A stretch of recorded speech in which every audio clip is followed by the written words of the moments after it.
اب نکاح میں دیکھ لو, سنت طریقے سے نکاح کتنا آسان, 4 ہو گئی ہماری سنت کے مطابق, بڑے آرام سے ہو گئی. لیکن اگر ہم وہ تکلفات کرتے جو عام طور پہ شادی میں لوگ کرتے ہیں تو ایک پہ ہی اٹک جاتے, اتنا خرچہ ہو جاتا کہ ایک کے بعد اتنے قرضے چڑھ جاتے کہ دوسری کا سوچ بھی نہیں سکتے تھے. میری جتنی بھی شادیاں ہوئی ہیں بڑے آرام سے الحمدللہ ہو گئی. پہلی شادی ہوئی, لڑکی کے جو دلہن کے ابا آئے اور میری والدہ, وہ پنجاب میں تھے, ہم اپنی والدہ کے ساتھ چلے گئے.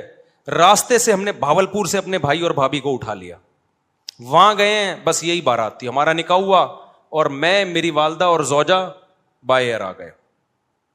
قصہ ختم ہو گیا, شادی ہو گئی. اگلے دن میں گھوم رہا ہوں, لوگ کہہ رہے ہیں صاحب کل آپ کا بیان تھا, آپ تھے نہیں. میں نے کہا میں شادی میں گیا ہوا تھا. انہوں نے کہا کس کی؟ میں نے کہا اپنی. کیا مطلب؟ ابھی تو آپ یہاں تھے, آپ کی شادی بھی ہو گئی. میں نے کہا شادی میں تو وہ بولے قبول ہے, ہم نے بولا قبول ہے تو ہو گئی, اس میں کیا ہے. تو میں نے کہا ولیمہ کر لوں گا میں, آپ بے فکر رہیں. ولیمہ بھی اپنی جو میری حیثیت تھی اس کے حساب سے کر لیا, جتنے پیسے تھے اس کے حساب سے کر لیا, کوئی قرضے نہیں لیے, کوئی ادھار نہیں لیے, اپنی اوقات دیکھی کہ یار اتنی اوقات بنتی ہے تو اس حساب سے کر لو. لوگوں نے تو باتیں بنانی ہوتی ہیں, لیکن جو مرغے کھا کھا کے آپ کے ولیموں کے لاکھوں روپے کے مرغے کھا کے, کیا وہ باتیں نہیں بناتے؟ کیا وہ یہ کہتے ہیں بڑا سخی ہے؟ نا نا نا نا, ذرا سی ایک بوٹی بھی کچی نکل آئی نا, آپ کے کروڑوں روپے برباد ہوں گے. اور بھول جاتے ہیں 1.5 ہفتے 2 ہفتے بعد کہ کس نے مہنگا ولیمہ کھلایا تھا اور کس نے سستا. میں نے ایک چکن بریانی بنوائی تھی بس, میری گنجائش اتنی تھی. میں نے کہا اتنے آدمی یہ بریانی, اور منع کر دیا کوئی لفافہ نہیں لے کے آئے گا, کیونکہ لفافوں کا ٹرینڈ چل رہا ہے. لفافوں میں وہ لایا تو پھر آپ بھی لے کر جاؤ. ابے بھائی لو ہی نہیں, نہ لے کے جاؤ نہ لو. منع کر دیا کوئی لفافہ شفافہ نہیں ہوگا, تمیز سے کھاؤ, پتلی گلی سے نکلو. ایک نے کہا بوٹیاں گلی نہیں تھیں, ایک صاحب نے کہا صحیح طرح گلی نہیں تھی. تو میں نے کہا ہمارے بس میں جتنا گلا سکتے تھے ہم گلا دیے بھائی, اس سے زیادہ ہم سے ملتا تھا. کھانا ہے کھا, نہیں تو پتلی گلی سے نکل. تو پھر دوسری بھی ایسے ہی ہو گئی ہماری, وہاں بھی ایسے ہی ہوا. میں دوسری میں تو کوئی تھا ہی نہیں نا, وہ تو پکڑے جاتے تو پٹتے. دوسری میں تو اتنے افراد بھی نہیں تھے. دوسری جب ہوئی ہے تو میرے بھائی, میرا چھوٹا بھائی میرا ساتھ دے رہا تھا, 2-4 دوست میرا ساتھ دے رہے تھے. جب نکاح کا ٹائم تھا یہ بھی بھاگ گئے, ہاتھ پاؤں ان کے کانپنے لگے. انہوں نے بولا پکڑے تو پٹیں گے ہم, شادی تم کر رہے ہو, پٹیں گے کون؟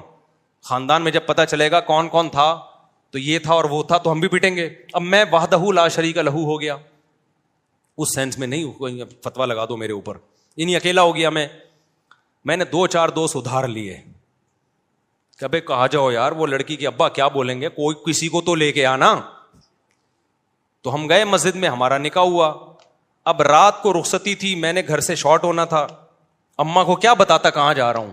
اتفاق سے جمعرات تھی, مدنی مسجد بہترین کام آتی ہے ایسے موقع پہ, ٹھیک ہے نا. میرا بچہ ماشاء اللہ, بیٹھ جاؤ بیٹا, بیٹھ جاؤ میرا بچہ. تو جمعرات کو بہترین آپشن تھا میرے پاس کہ جمعرات ہے بھائی.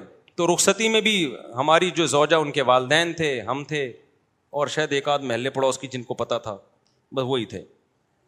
باقی جو ہمارے گھر والے تھے ان کے رشتے دار تھے, ان کے رشتے دار تھے. تو یہ ہمارا ہو گیا ولیمہ. 2 کمروں کا, 1 کمرے کا میں نے گھر لیا تھا, میری اوقات یہی تھی بھائی, اس سے زیادہ میری اوقات تھی نہیں. 1 کمرے کا گھر میں نے رینٹ پہ لیا, اس میں 1 کچن 1 واش روم, 2500 اس کا کرایہ تھا.